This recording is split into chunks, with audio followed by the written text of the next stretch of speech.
Hi friends. तर आज ना 4 मार्च आहे आणि फर्स्ट शिफ्टची एक्झाम झालेली आहे 9 ते 11 मध्ये. आणि मला 2-3 ताईंनी जे प्रश्न किंवा टॉपिक आलेले होते त्याची मला थोडीशी व्हॉट्सॲपवरती माहिती दिलेली आहे. तर आपल्याला पुढील येणाऱ्या शिफ्टसाठी त्याचा थोडाफार फायदा होऊ शकतो, त्यासाठी मी हा व्हिडिओ बनवत आहे. तर पहा, मराठीमध्ये अलंकारावरती 2 प्रश्न आलेले होते, वाक्प्रचारावरती सुद्धा 2 प्रश्न आलेले होते, लेखक, त्याची टोपण नावं, समासावरती 2-3 प्रश्न होते, म्हणींवरती 2 प्रश्न होते, उतारा सुद्धा आलेला होता, त्यावरती 5 प्रश्न आलेले होते, समानार्थी आणि विरुद्धार्थी शब्द सुद्धा प्रत्येकी 2-2 आलेले होते. तर पहा, यामध्ये आपल्याला दिसतंय की ग्रामरवरती थोडासा कमी फोकस राहिलेला आहे आजच्या शिफ्टमध्ये आणि शब्दसंपत्तीवरती जास्त उदाहरणं आलेले आहेत आणि उतारा सुद्धा थोडासा कठीण लेवलचा होता असं त्यांचं म्हणणं होतं.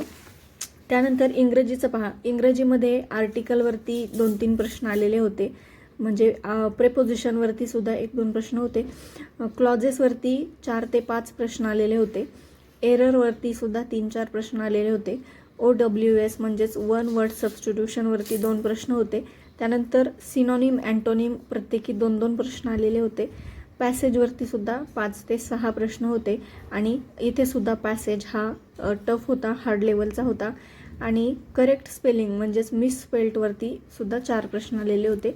तर असं एकंदरीत इंग्रजीचा पॅटर्न आजचा राहिलेला होता.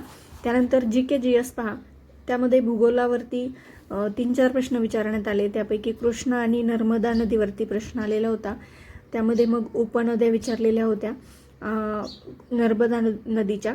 त्यानंतर प्राचीन इतिहासावरती 2 ते 3 प्रश्न आलेले होते प्राचीन इतिहासावरती. राज्यशास्त्रामध्ये मग कलमावरती राज्यघटनेच्या 2-3 प्रश्न आलेले होते, स्वराज्य चळवळीवरती प्रश्न आलेला होता, चालू घडामोडींवरती 7 ते 8 प्रश्न आलेले होते, त्यामध्ये मग 2023, 24 आणि 25 मधल्या चालू घडामोडी विचारलेल्या होत्या. 2023च्या चालू घडामोडींवरती 1 प्रश्न विचारलेला होता, 24 मधल्या बऱ्याचशा विचारलेल्या होत्या आणि 25 मध्ये सुद्धा 1-2 प्रश्न विचारलेले होते.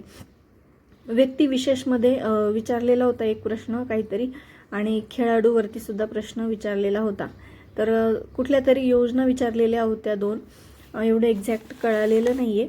आणि जनगणनेवरती सुद्धा प्रश्न आलेला होता, त्यामध्ये मग लिंग गुणोत्तर आणि साक्षरतेचं प्रमाण विचारलेलं होतं. विज्ञानावरती सुद्धा प्रश्न आलेला होता, न्यूट्रॉन आणि प्रोटॉनवरती 1 प्रश्न होता आणि अजून काहीतरी 2 प्रश्न होते आणि मूलभूत हक्कांवरती सुद्धा प्रश्न आजच्या शिफ्टमध्ये विचारला गेलेला आहे. त्यानंतर पहा, मॅथ्स आणि रिझनिंग. तर रिझनिंगवरती आज काहीच प्रश्न विचारले गेलेले नव्हते. मॅथवरती पहा, सरासरी, विलनीकरण, समीकरण, गुणोत्तर प्रमाण, मिश्रण, बोर्डमॉसचा नियम, नफा तोटा आणि सरळ व्याज, चक्रवाढ व्याज या दोन्हीपैकी कुठला तरी 1 प्रश्न आज विचारलेला होता.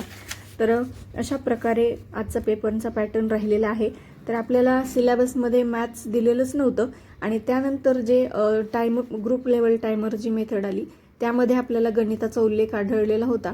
आणि त्यानंतर पहा, आता एक्झाममध्ये तर रिझनिंग कुठेही पाहायला मिळालेलं नाही, म्हणजे आपल्याला TCSनी कशा प्रकारे आपल्यासोबत त्यांनी फसवणूक केलेली आहे हे आपल्याला दिसतंय. तर असो, आपण या दृष्टिकोनातून सगळ्यांनी अभ्यास करा. तुम्हाला सर्वांना परीक्षेसाठी खूप खूप शुभेच्छा. आणि उद्याच्या शिफ्टचा माझा पेपर आहे, त्यामुळे उद्या पहिल्या शिफ्टचं जे ॲनालिसिस आहे ते सुद्धा तुम्हाला उद्या आपल्या चॅनेलवरती पाहायला मिळेल, त्यामुळे चॅनेलला सबस्क्राईब करून ठेवा, व्हिडिओला लाईक करा. भेटूयात पुढील एका नवीन व्हिडिओमध्ये, तोपर्यंत बाय बाय.